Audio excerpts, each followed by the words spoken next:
Tonight, Liam Conejo Ramos, the 5-year-old boy who was taken with his father by ICE officials to a Texas detention facility. He was held there for nearly 2 weeks, but he is now back home in Minnesota with both his parents.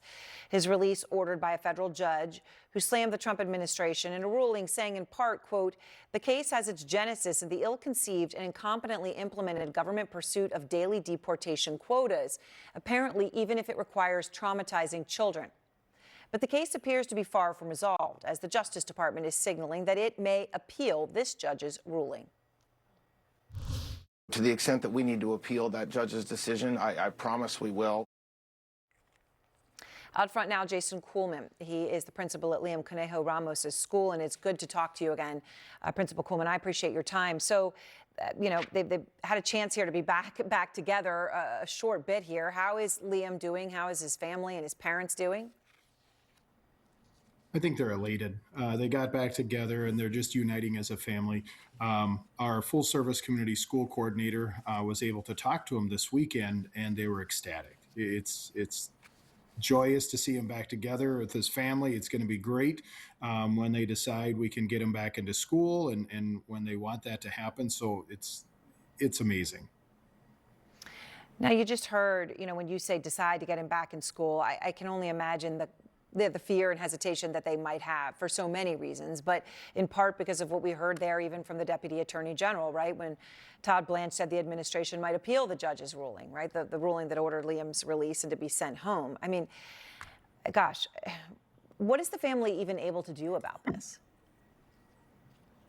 That's a great question. I don't know at this time. I struggle with just them retrying it or wanting to do that again. I just don't understand. Yeah, I mean, and as far as him coming back to school, of course, it's understandable, right, that they might not want to send him back. I mean, but then you've got a child out of school. I mean, how do you even handle that? Like, exactly. I mean, I know his older brother is online right now, and I totally understand with that, with mom and him being the only ones home.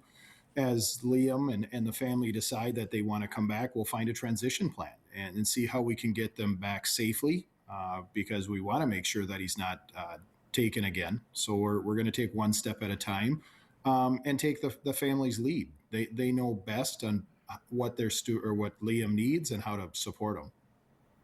I know that you're dealing with your own worry and trauma today as a community with the school, because you were unable to even open it today. And I know that was out of an abundance of caution, but it came on the heels, Principal, of emailed bomb threats to multiple schools in your district.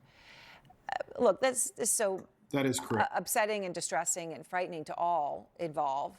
I mean, do you think that this is related to the fact that your school's been thrust into the spotlight, the fact that you have chosen to talk about Liam and other children who have been taken by ICE? I don't think it's directly related to us. Another district received the same emails and threats, but it was a big factor in us deciding this morning if we could have safe learning or not. And I think it's a overall sense of our society right now that there's a lot of anger out there and a lot of angst. And so that was taken out on us through an email that was very explicit and charged. Well, I mean, you have things like that you're dealing with, and then you have the tangible reality of the fact that your school, your student body, is being physically impacted by the immigration operations. I mean, I know on Thursday, you brought two brothers who were in 2nd and 5th grade into federal custody after their detained mother had requested that they be with her, right? So she had been detained, and then you helped her by bringing her children. And I mean, God, I can't even imagine what that's like, right? You want to help, you're doing the best you can for her, but that's what you're doing. I know you say it might have been the worst day of your 28 years as an educator. What was it like? By far, it was the worst. Our job is to teach children, to keep them safe, to support them. And then we had to deliver them down to the Whipple building to come back, or to reunify with mom. Mom was stepping out of a court-mandated hearing.